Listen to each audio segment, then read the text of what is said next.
any email you send, it is always go through technology. So it remains in the server. And every email you send through technology, it is read by someone else. So it can be easy for them retrieving. So it is a problem. That's why, like governments, they have their own special intelligence service. Even some of them, like US, they have a special email service. Nobody can read. Only the receiver and the send only know. So they have special service. Nobody can read the email, because in our ordinary case, our emails are read by someone else, especially if you use one particular server like a Google or Yahoo, or these emails are always remains in their system. Email no, email the email you taint hard company. General Bonija, General Sari, Alongo, the email company that taint her no, Eri Sario, Theoga, Nipping a shinira with Paluya. When Paluya to the Elamio, when Palumayans of your Nangarosua, so to it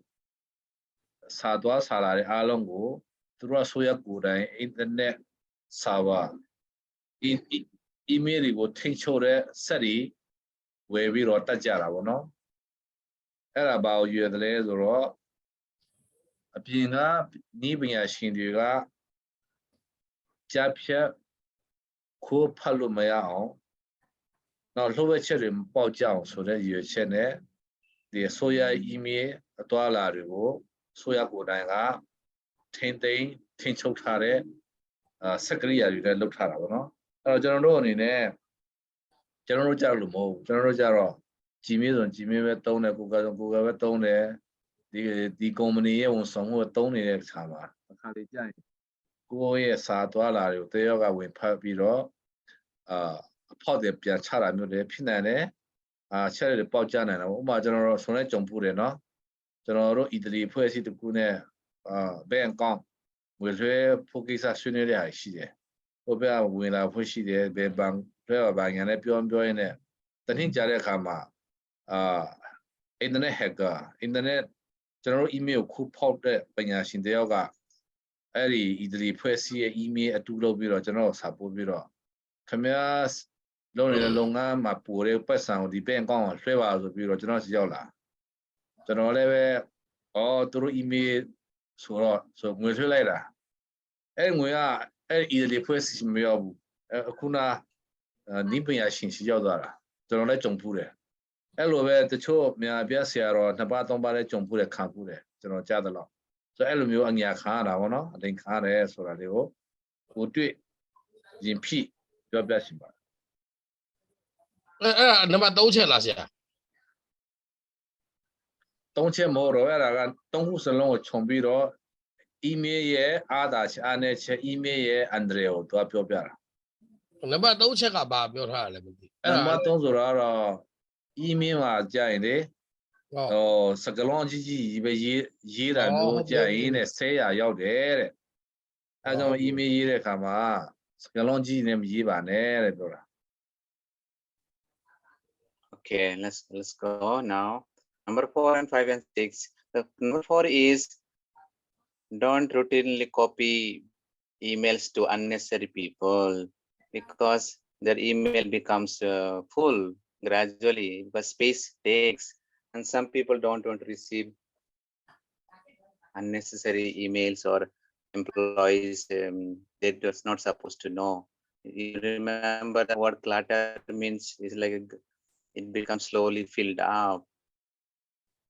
Number 5, don't hit send email until you spell check. That means after you have composed, please check everything, reread again, revise, so that nothing goes wrong. Like, but only spell check, even grammar, choice of words, the data, everything should be rechecked. Number 6, in the subject line, you write briefly within 3 or 4 or 5 words, or even 8 words, what is the main subject matter of the email,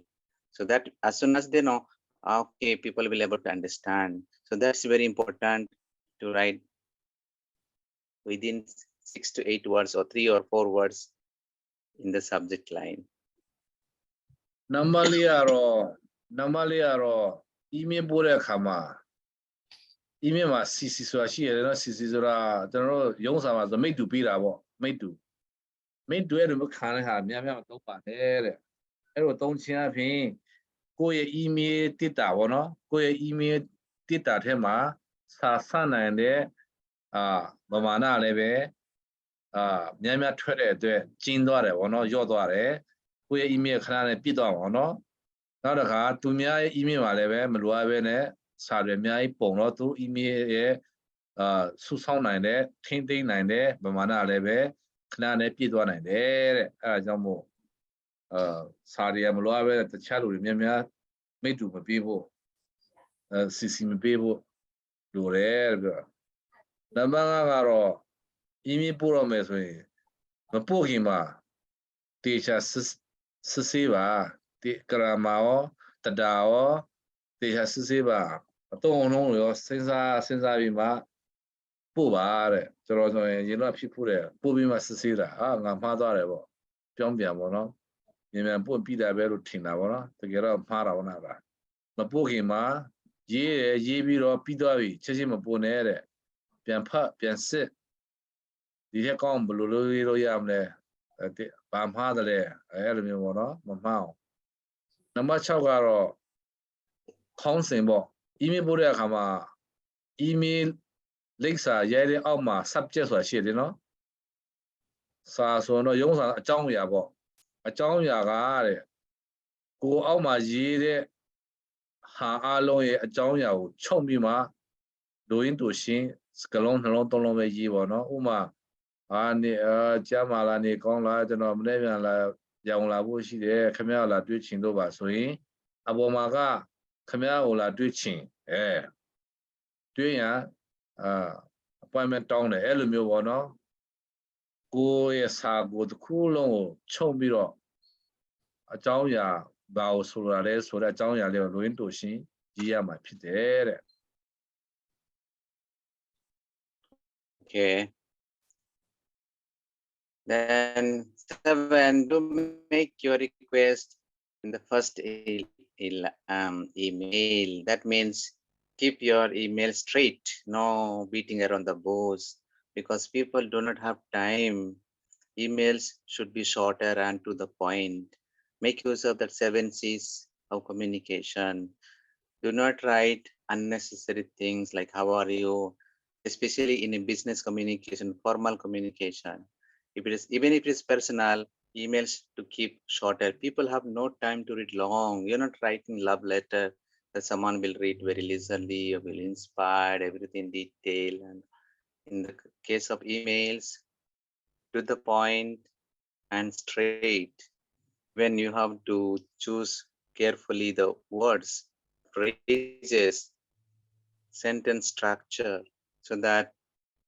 people have no need to guess anything. So straight. Number 8, as I said earlier, at the end, always write polite thank you. So that's a part of then write your name and their contact information, unless the person knows very well, so they just need to write your first name. Then number 9, make sure that emails will help you to also keep track of your communication, so that you will able to follow it up. And number 10, if there is any mistake in the email, just notify the person or the mistake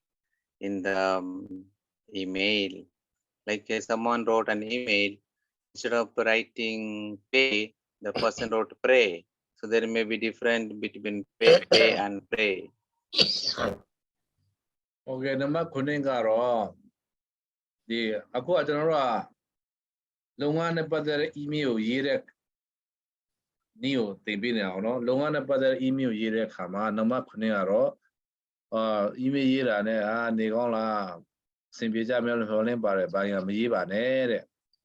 လုပ်ငန်းနဲ့ပတ်သက် email ဆိုရင်တစ်ခါတည်းပဲလုပ်ငန်းအကြောင်းကိုပထမဆုံးစာကြောင်းမှာချက်ချင်းရေးလိုက်ပါတဲ့ဒီနေရာမှာကရီစာစကား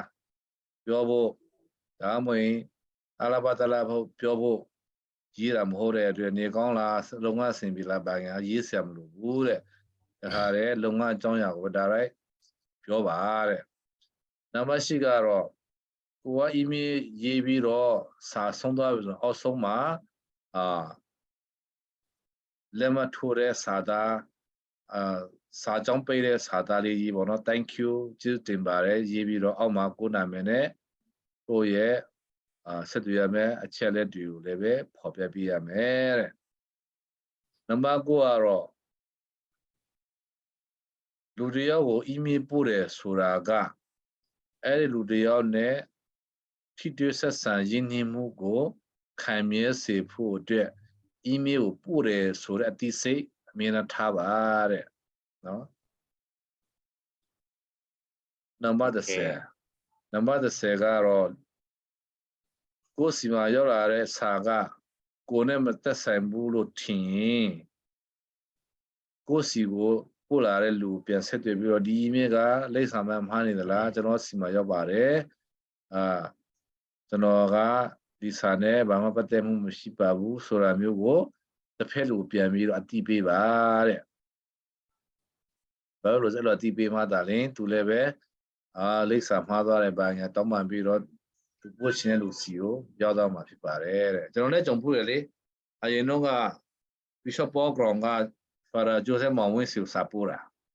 ကိုကျွန်တော်စီရောက်လာတာ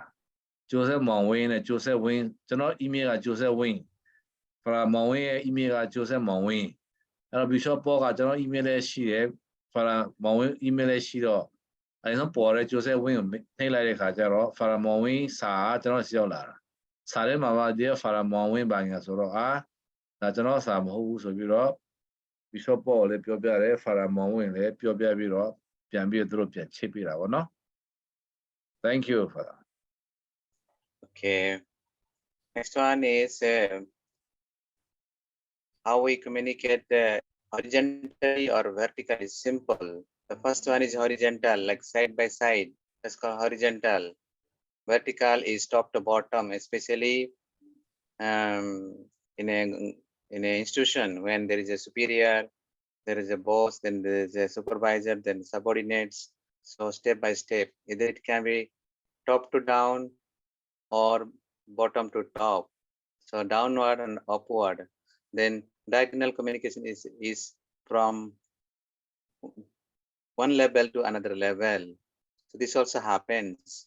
It's like colleagues, horizontal communication, like in the school,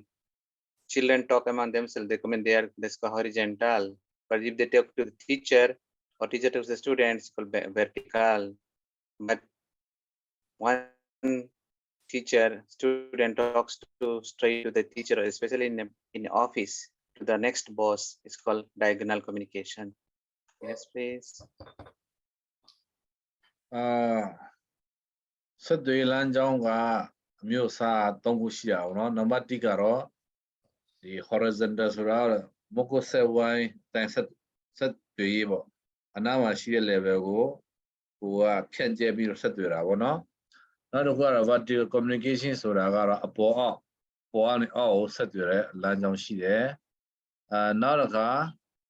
diagonal communication ဆိုတာကတော့ဘေးဆောင်ဆက်သွယ်ခြင်းပေါ့နော်ဘေးဆောင်ဆက်သွယ်ခြင်းတွေမှာပြောတာဆိုပြီးတော့၃မျိုးရှိတယ်တဲ့ Okay. ဒီ၃မျိုးစလုံးလည်းပဲသုံးနေကြတာပေါ့နော်သုံးနေကြတာ Okay, so we said this one upward downward. So from top to manager to the employees to the supervisor, second level, third level, or the top. So this is called upward and downward communication. This happens especially in a big structure or small structures in an office, in an institution or organization. အပေါ်ဆက်သွယ်ခြင်းဆိုတာကတော့တစ်ထည်ကသူ့ရဲ့လက်အောက်ကဝန်ထမ်းတွေကိုဆက်သွယ်တာကအပေါ်ကနေအောက်ဆက်သွယ်တာပေါ့နော် တခါအော်နေဝန်ထမ်းတွေကနေပြီးတော့တတိစီပြန်ဆက်တွေ့တဲ့ဟာကအော်ကနေအပေါ်တို့ဆက်တွေ့ခြင်းခေါ်တယ်တဲ့ Okay. So this also happens normally. How communication can be many ways. So communication, so it can be downward to subordinate or literally to a friend, a co-worker, or it can be diagonal. Same communication communicated to different sectors, even different medium or channel. So to co-worker, to subordinate, to manager, or to one level to another level, the media can be different, the message can be different. But what is literal to a co-worker? Lateral means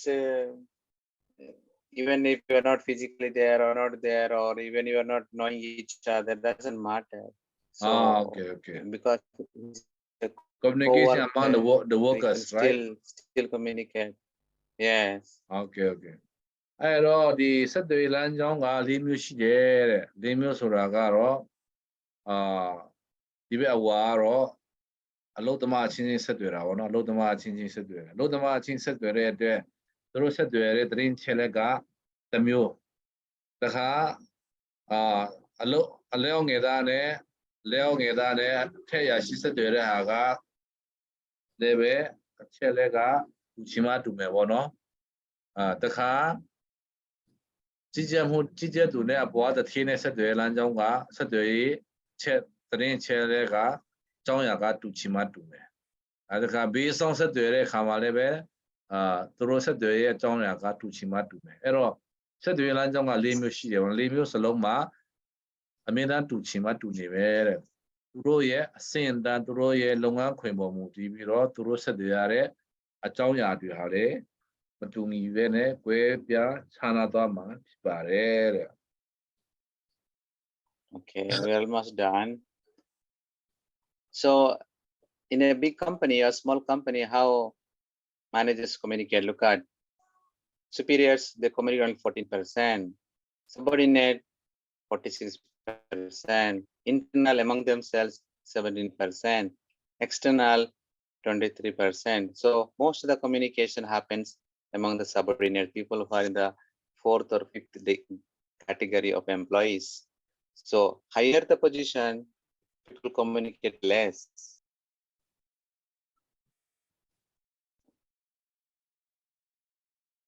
The manager တွေကြားထဲမှာလို့ဆက်သွယ်ကြတယ်ဆိုရင်တဲ့သူကဒီမှာအဝါကွဲတော့46%ကတော့လက်အောင်ငယ်သားတွေချင်းဆက်သွယ်တာက46%ရှိတယ်နောက်ပြီးတော့ဆင်းရောင်က14%ကတော့တတိရာထူးကြီးတဲ့အရာရှိချင်းဆက်သွယ်တာ14%ရှိတယ်နောက်အရာရှိနဲ့လက်အောင်ငယ်သားတွေဆက်သွယ်တဲ့ဟာက19%ရှိတယ်အပြင်ကလူတွေနဲ့ဆက်သွယ်တာကအပြင်ဆိုတာကလုပ်ငန်းခွင်မဟုတ်ဘဲနဲ့အပြင်ကလူတွေနဲ့ဆက်သွယ်တဲ့ဟာက23%ရှိတယ်တဲ့မန်နေဂျာတယောက်အနေနဲ့ဆက်သွယ်တဲ့အချိန်ပိုင်းဒီကိုဖြတ်တဲ့အခါမှာသူတွေ့လာတယ်တဲ့ Okay. So this one you might have heard, almost at closing. Abraham Maslow's hierarchy of needs. This is actually from psychology, and this is useful for psychology, for education, for anything, sociology, to understand, also for communication. So according to him, there are 5 levels of needs for people: physical needs, safety needs, social needs, esteem needs, and self-actualization. So this is how Abraham Maslow explained that, and this is known as Maslow's hierarchy of needs theory. This is for human motivation. What motivates people to do something good? So they take care of the physical needs, so safety needs, social needs, esteem need, so depending on this need, we need to also see how we can communicate, what kind of medium channel we can make use of it. ခုပြတဲ့ဟာက Abraham Maslow ရဲ့ theory ဖြစ်ပါတယ်เนาะအမဒီလူတယောက်ရဲ့လူဘဝမှာလူတယောက်ရဲ့ခန္ဓာကိုယ်မှာလိုရတဲ့ theory နဲ့ပတ်သက်ပြီးတော့ဆင့်ဆင့်လိုရတဲ့ theory ကို Abraham Maslow ကဖော်ထုတ်ခဲ့တာဘောเนาะအဲ့တော့ Abraham Maslow ရဲ့ဒီလူခန္ဓာကိုယ်လူသားတယောက်ရဲ့လိုအပ်မှုအဆင့်ဆင့် theory ရဆိုရင်နံပါတ်1က physiological needs ခန္ဓာကိုယ်ပိုင်းဆိုင်ရာလိုအပ်ချက်ခန္ဓာကိုယ်ပိုင်းဆိုင်ရာလိုအပ်ချက်ဆိုတာကအဝတ်အစားအဲ့ဒါမျိုးတော့စားတော့အဲ့ဒါမျိုးပြောချင်တာဖြစ်တယ်နံပါတ်2ကတော့ safety needs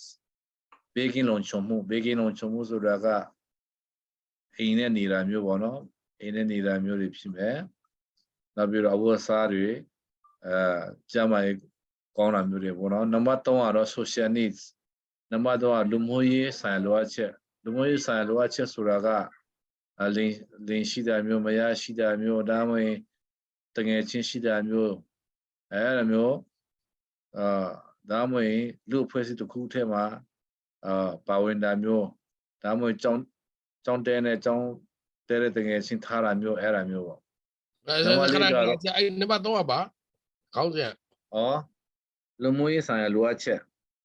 ဟုတ်နံပါတ်4ကတော့ esteem needs ဆိုတာက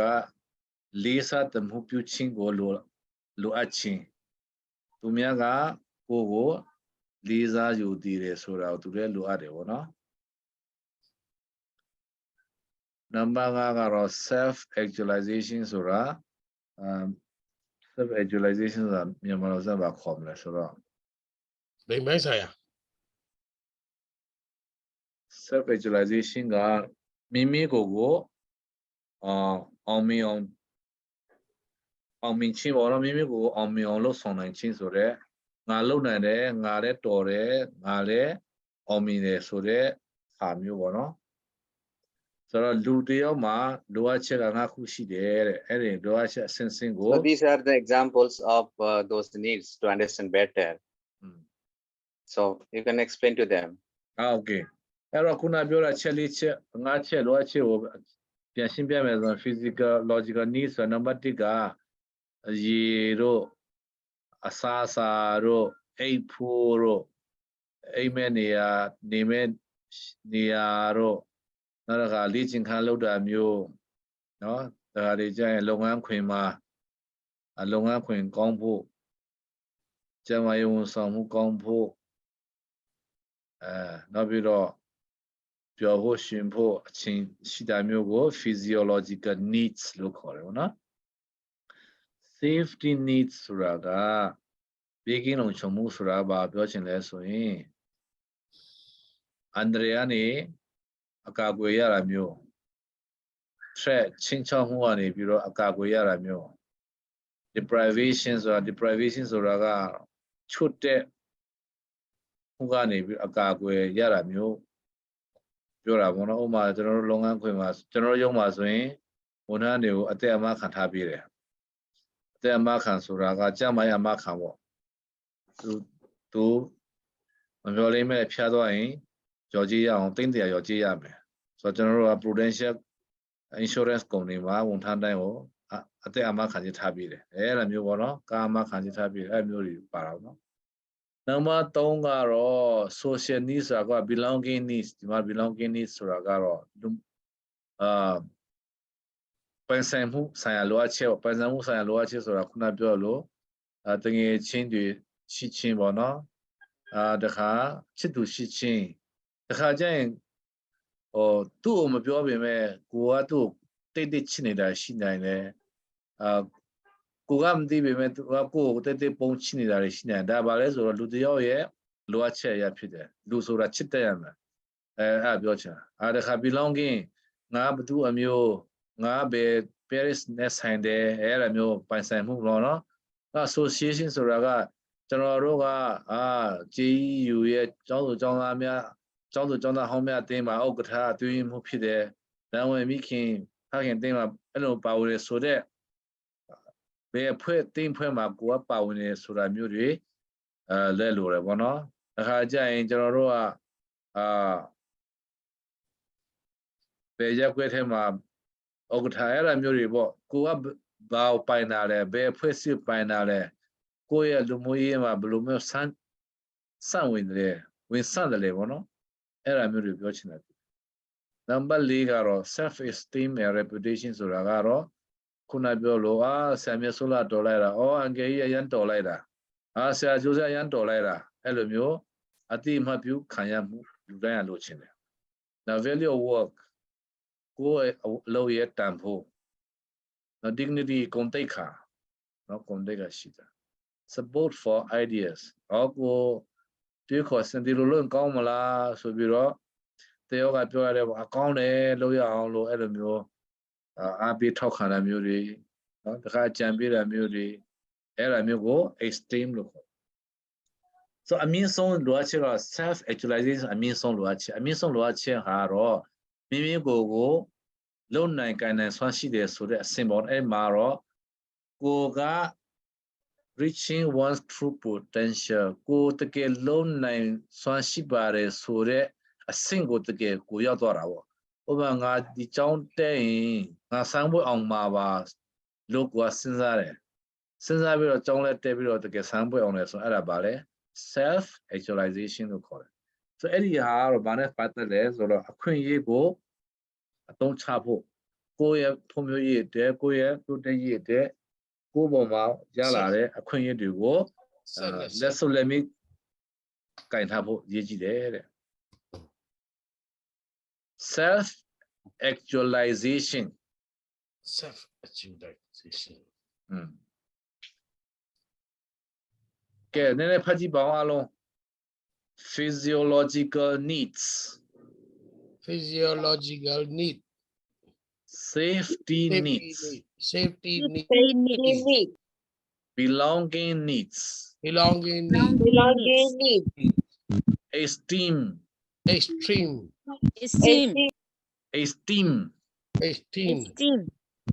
Self-actualization. Self-actualization. Physiological needs. Physiological needs. Safety needs. Safety needs. Safety needs. Safety needs. Belonging needs. Belonging needs. Needs. S at that time, no? Needs. Esteem. Esteem. Esteem. Esteem. Self-actualization. Self-actualization. Self-actualization. Self-actualization. Abraham, Abraham Maslow, yeah. Hierarchical needs of body, bono, Ludeyo, yeah. Loa Chenepa there, bono. Okay. Yes, I made them practice English also, Father. Yes. But this details depends on the group. Like for students, these physical needs can be different. For married people, physical needs can be different. For workers, different. So this is the structure. So you have to know, like for married people or for young people, the needs can be different. For politicians, it can be different. For government, it may be different. So the structure remains same, but the details are different. The second, this is for workers, employees. For students, may be different. For young people, may be different. For married people, may be different. For bachelors, may be different. Politicians, different. Teachers may be different. Housewives may be different. But the structure remains same. But depending on this, we have to learn how should I communicate for one particular group. What kind of medium channel I should make use of them, depending on these needs. Okay, but Pilo, Ludeyo, yeah, Loa much since you built the less in it. Ludeyo won't have below Pongsan Lanjong and set them less for a hago. Since I tapu there, Ludeyo, yeah, Loa Chengamio go, Piopiara Pipare. တခါလေကြာရင်နံပါတ်1 2 3 4 5ဒီမှာရှိရဟာကြကျောင်းသားတယောက်လိုအပ်ချက်ကမတူတော့ဘူးတတိယလိုအပ်ချက်ကတိကနေ9အထိမတူဘူးနော်ယဟန်လိုအပ်ချက်ကတိကနေ9အထိပြောချင်တာကတော့တလားရှင်ရဲ့လိုအပ်ချက်နဲ့ဖုန်းရဲ့လိုအပ်ချက်မတူဘူးကျောင်းသားရဲ့လိုအပ်ချက်နဲ့ကျောင်းဆရာလိုအပ်ချက်မတူဘူးနော်မိဘရဲ့လိုအပ်ချက်နဲ့သားသမီးရဲ့လိုအပ်ချက်မတူမိဘမှာလည်းပဲတိကနေပြီးတော့9အထိလိုရတယ်ကျောင်းသားမှာလည်းပဲတိကနေ9အထိလိုရတယ်ဒါပေမဲ့အဲ့လိုရတဲ့ဟာကအမျိုးအစားသူ့အသက်အရွယ်သူ့ရဲ့လုပ်ငန်းခွင်ရတယောက်နဲ့တယောက်ကွဲပြားမယ်ဒါပေမဲ့အရေးကြီးတာကကိုကတစ်ဖက်လူကိုဆက်သွယ်တဲ့အခါမှာဒီလိုအပ်ချက်5ခုထက်ကနေပြီးတော့စဉ်းစားပြီးမှဒီလူကိုဘယ်လိုမျိုးပုံစံနဲ့ငါဆက်သွယ်ကောင်းမလဲဆိုတဲ့ဟာကိုစဉ်းစားဖို့ရည်ကြည်တယ်တဲ့ Okay, that's all for today. If you have any question or anything to say or share, happy to otherwise we will conclude. Anyone, please? Okay so ဒီညဒီထိပါပဲအဲ့တော့မေးစရာပြုစရာရှိရင်လည်းပြောပါဒါမှမဟုတ်ရင်အဖတ်ချက်ပြုစရာရှိရင်လည်းပြောကြပါတဲ့ ကျမတို့ခုမေးချင်တာလေ Yes မနေ့က slide ထဲမှာ 10 ways to improve learning habits ထဲမှာလေ number silence can be a beautiful thing ဆိုတဲ့ချက်လေးရပေါ့နော်ကျမနီလန်းတောင်းချင်တာပေါ့ဘယ်လိုလဲဆိုတော့ကျမကြုံဘူးတာပေါ့နော်တနေရာမှာသူတို့ရဲ့အခက်အခဲတွေကိုပြောပြရအောင်ကောင်းတာဟယ်လို sister ပြောပါ ဟောရအတန်ကြားနေလို့ဆရာ အဲ့ရပြော မိဝါပြီဆိုတော့သူကပြောပြတဲ့ချိန်မှာကျမကနားထောင်ပေးတယ်ပေါ့နော်နားထောင်ပေးတာမဲ့သူဘာတစ်ခုမှတော့မပြောပါဘူးဒီလိုပဲသူပြောတာကောင်းကောင်းနားထောင်ပေးတယ်ဒါပေမဲ့ကျမစီကသူလိုချင်တာကအားပေးတဲ့စကားလိုချင်တာပေါ့နော်ဒါပေမဲ့ကျမသူ့မပြောနိုင်ခဲ့ဘူးပေါ့နော်ဘာဖြစ်လို့လဲဆိုတော့သူတို့ရဲ့အိမ်ထောင်ရေးကိစ္စအခက်အခဲဖြစ်တဲ့အတွက်ကြောင့်ပေါ့နော်ကျမအကုန်နားထောင်ပေးခဲ့တယ်ဆိုတော့နောက်တစ်ရက်နှစ်ရက်ကြာတော့ကျမကဘာပြောလဲဆိုစစ်စစ်ရှိပါတဲ့အဲ့လိုပြောတာပါဘာနီးလားမှမရဘူးဘာခွန်အားမှမရဘူးပေါ့နော်ဟိုအခြားလူတွေရှိမှပြောလို့ရှိရင်အခြားစစ်စစ်တွေမှပြောလို့ရှိရင်ပေါ့နော်ခွန်အားရတယ်ပေါ့နော်ဆိုတော့ဘယ်လိုမပြောရဲတယ်ခွန်အားမပေးရဲတယ်သူရဲ့ background ကိုကျမမသိဘူးပေါ့နော်ဆိုတော့အဲ့လိုမျိုးတွေနဲ့ကြုံရတဲ့ချိန်မှာပေါ့နော်ကျမသူ့ကိုလေဘလို့ပြန်ပြီးတော့ဆက်သွယ်ရမလဲပေါ့နော်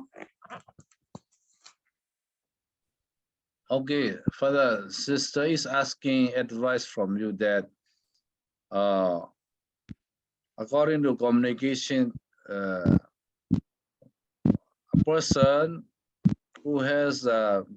family problem marriage problem so express his feeling problem to the sister and then the sister just kept listening to what she's saying without saying any encouraging words or consolation words but after 1-2 days the person complained to her that when she expressed her marriage problem to another sisters, the sisters console her or she get some consoling words from the sisters, but she didn't get any consoling words from this sister Rosa. So her request is how she can give consoling words or some encouraging words when she experiences such kind of incident in future. Okay, that's a good question actually. So first of all, one thing should be clear. When people have problems, sometimes they may not be looking for any consolation or any advice. They just want to share their pain, their struggle. So the other person should just listen without anything like agreeing or disagreeing or blaming or advising. No, that's one way. Second way is the person may be having so many problems, but you cannot suggest, cannot advise everything in one go because the person is disturbed. So maybe one or two you can just suggest only, because ultimately the problem is the person. You are not going to solve the problem, is the problem of the person. So your advice may work, may not work. So you may just throw some ideas how she can face them, how she can take time to understand better the problem, or even problems can be solved after some time. Take time. That's one way. Then number three, when people share in especially marital problems or any sensitive matters, should keep confidential, not to share to the third party or fourth party, because they tell you out of trust. So that trust and confidence should be maintained without revealing the person. So there can be many approaches to same problem, or you have to take a long time to understand the person background, the context, because when the person shares, she may not share you everything. So there may be lots of emotional baggage. For example, the husband is lazy or irresponsible or unfaithful. So understand the problems of the husband, it may take you very long time because that may be long habit. So he is unfaithful or lazy or irresponsible for some reason. So in one sharing, it may not be able for you to understand or the person to share. Okay. sister တော့ for ခုန sister လေးကြားတဲ့အတိုင်းပေါ့တချို့နှစ်ခုတော့ခွဲလို့ရပါတယ်တစ်ခုကတော့သူတို့ရင်ဖွင့်တဲ့လူရှိအောင်ရင်ဖွင့်တဲ့လူကတော့ကိုကဘာပြန်ပြောဆရာမလို့ပေါ့ဟုတ်လားအဲ့လိုပေါ့ဒါပေမဲ့တချို့ကြတော့ပြဿနာလာပြောတဲ့လူကတချို့ကြတော့အကြံလိုချင်တာပေါ့နော်အကြံရောသိသိမှုလိုချင်တာပေါ့နော်အဲ့တော့သူ့ရဲ့ပြဿနာကိုကိုကဖြေရှင်းပေးနိုင်မှာတော့မဟုတ်ပဲမဲ့အနည်းဆုံးပေါ့ဒီလိုမလုပ်ကြည့်ဘူးလားဒီလိုလည်းမဆွေးနွေးကြည့်ဘူးလားဒီလိုလေးလည်းမကောင်းဘူးလားဆိုတာမျိုးပြောဖို့လိုက်ရှာနေတဲ့လူတွေရှိတယ်ပေါ့နော်အားကြောင့်မို့တချို့အလေးတွေကတော့မှန်ပါတယ်ဒီတိုင်းပဲနားထောင်ပေးလိုက်တာတော့ရင်ပေါ်တော့ရင်ပြဿနာပြေသွားတယ်ဒါပေမဲ့တချို့ပြဿနာပြောပြရင်ပေါ်တာမဟုတ်ပေါ့နော်ခုနသူ့အမေလို့တော့ထွက်ကြီးနဲ့သူ့အမေတော့ထွက်လို့ကိုလာပြောတာကတော့လာပြောပြီးတော့ပြေပြီဒါပေမဲ့အခုနဆက်ပြောတဲ့ကိစ္စလိုမျိုးအိမ်ထောင်ရေးကိစ္စကြတော့ဆက်ပြောပြီးနေတယ်သူစိတ်ထဲပျောက်မှာမဟုတ်ဘာပြဿနာရှိနေတော့ဆိုတော့ဆက်ဘက်ကဒါဆိုရင်ဒီလိုမျိုးဆွေးနွေးကြည့်ပါလားဒီလိုမျိုးမပြောကြည့်ဘူးလားဆိုတာမျိုးတွေနဲ့အကြံပေးတာမျိုးတွေလုပ်ရင်လည်းပဲကောင်းပါတယ်တဲ့အရေးကြီးတာကတော့ပြဿနာကိုဖြေရှင်းပေးနိုင်တော့မဟုတ်ဘူးဒါပေမဲ့သူ့ကိုအကြံပေးတာမျိုးသူ့ရဲ့ပြဿနာကြည့်ပြီးဒီဟာအကြံပေးနေဆိုတာမျိုးဒါမှမဟုတ်အခုသူပြောတာကတော့သူ့ရဲ့ရင်ထဲမှာခံစားရတာပြောနေရဆိုတော့ဒါတော့ဘာပြန်ပြောဆရာမလို့ပေါ့အဲ့တော့ဒါပြောတဲ့ဖြစ်ပြောနားထောင်ပြောဒီဟာကတော့ဖြည့်ရှင်းဖို့လိုတဲ့ဟာဒီဟာကတော့သူ့ရဲ့စိတ်ငြိလို့လာပြောတာရင်လာဖွင့်တာဆိုတာမျိုးခွဲလိုက်ရင်တော့ပြောတင်တာလေးတော့အကြံပေးတာမျိုးကောင်းပါတယ်တဲ့သူကလေအဲ့လိုမျိုးလမ်းကြောင်းနည်းနည်းပါးပါးပြောလို့ရှိရင်တစ်ဖက်သူတော့နာအောင်ပြန်ပြောတာလေဥမာသူအမျိုးသားကသူကနှစ်နာအောင်ပြန်ပြောဆိုကျွန်မအဲ့ဒါတွေကိုပေါ့နော်နည်းနည်းတော့အချမ်းပေးကြည့်တယ်မဲ့သူကလက်မခံဘူးပေါ့နော်အမေသူကသူ့ဘက်ကိုအမှန်ရက်တီးပေးတဲ့စကားပဲလိုချင်တာပေါ့နော်ကျွန်မကျတော့ဘာလို့ပြောလဲအပေါင်းနဲ့အနှုတ်ကအားကြီးဟွာဟနေမှုရှိရတယ်အကြောင်းဘာမှမပြောတော့ဘူးပေါ့နော်ကိုလည်းတတိထားတာပေါ့နော်အဲ့ဆိုတော့တခါလေကျတော့ကျွန်တော်တို့ပြောတာဆိုတာ theory ပဲရှိရတယ်လက်တွေ့မှာတော့ theory တက်လို့မဖြစ်ရတယ်အများကြီးရှိပါတယ်ဆိုတော့ sister case ကတော့ sister နားထောင်လိုက်တော့ကိုယ်အဲ့လိုပြောလိုက်ရင်ဟိုဘက်ယောက်ျားပဲထူထောင်းလာမျိုးဆိုတော့ကိုကမပြောတာကပိုကောင်းပါဗောနော် yes sister ပြောတာလည်းမှန်ပါတယ် တဲ့စစ်စစ်ကသူကလာပြီးတော့ပြောတယ်ပြောရင်းနဲ့သူ့ဘက်ကိုပဲပါအောင်စီးအောင်တဲ့သဘောရှိတယ် အဲ့ဗော သဘော သူမိုင်းထားတာဗော တရားဂျားချပြတဲ့အရာကိုလက်မခံဘူးသူမှလည်းနဲ့ပြောစီခြင်းတဲ့သဘောဖြစ်နေ သူမိုင်းလာငါတာဗော လူမိုက်လာငားတာပေါ့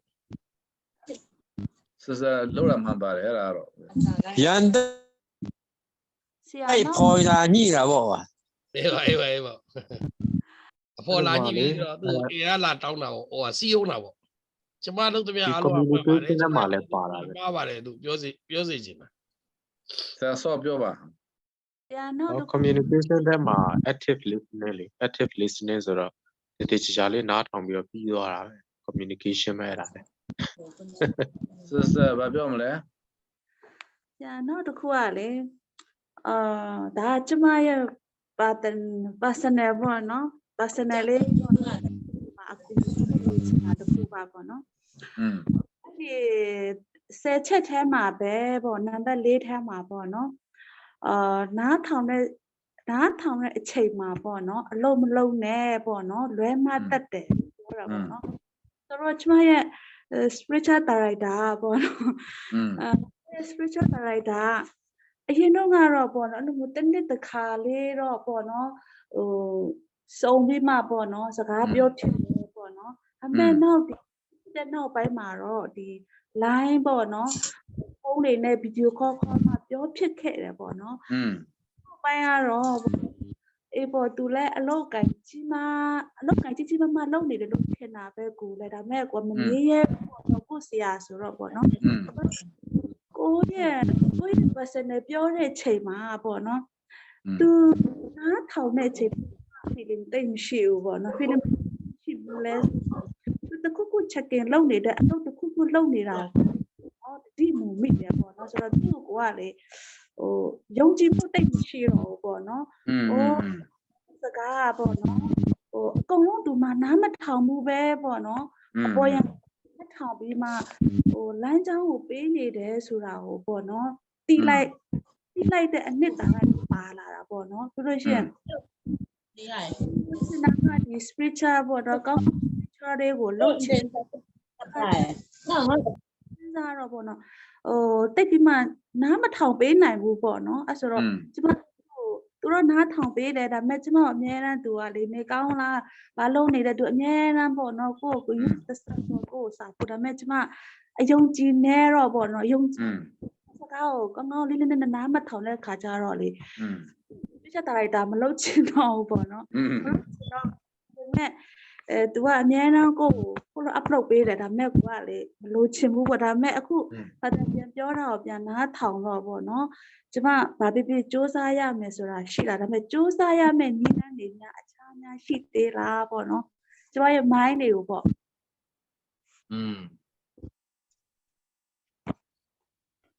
So for sister is ask advice on her experience that in the lecture when we are listening to the speaker we should not be busy with other things we have to pay attention to the speaker but she felt that her spiritual director was busy whenever she had spiritual direction by online, and then she felt her spiritual director was not listening to her well properly, so she felt discouraged and she felt she should not get spiritual direction from this priest. In this point, her question is there anything she should change her mind or other else?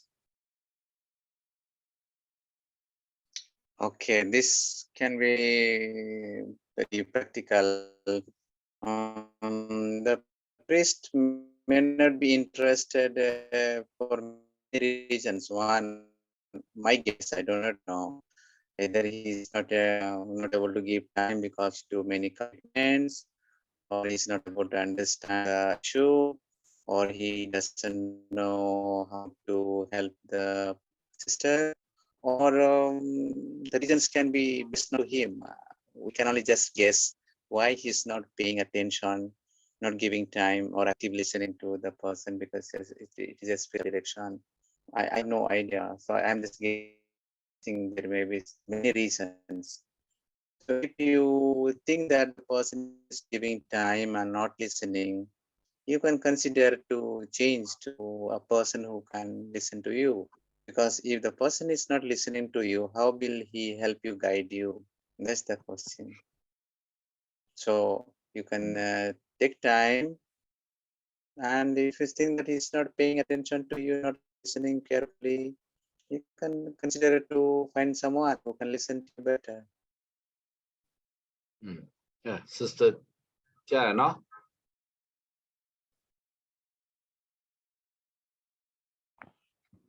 သူကတော့နှစ်ခုကြံပြတာပေါ့တစ်ခုကတော့လိုရလဲကျမရဲ့လိုခံစားရတယ်ကောင်းနာထောင်ပြလို့ခံစားမိဘူးဆိုပြီးတော့သူ့ပြောလိုက်တယ်သူလည်းပဲသူ့ရဲ့ direction ပြောင်းသွားနိုင်တယ်ပေါ့နော်သူ့ကိုပြန်လဲပြင်နိုင်တယ်ပေါ့ဒုတိယကတော့ကိုယ့်အတွက်သူက spiritual direction မှာကောင်းမပြနိုင်ဘူးလို့ခံစားရင်တခြားပုဂ္ဂိုလ်ရွေးချယ်လိုက်တာတော့ကောင်းပါတယ်တဲ့ဘာလို့လဲဆိုတော့ကိုယ့်အတွက်ကိုယ်အကျိုးရှိတဲ့ဟာကိုရွေးချယ်တာအကောင်းဆုံးပါပဲတဲ့ Thank you, Pastor. Okay. Any other, or we should not keep it too long? ကဲနောက်ဆုံးသူရှိတယ်ဒါမှမဟုတ်ဒီမှာပဲရမလား Yeah, man. we stop here father they said Okay, okay, sure. And good night. Good night. And thank you good so night much. good night Mother. Good Good night. night, thank you. good night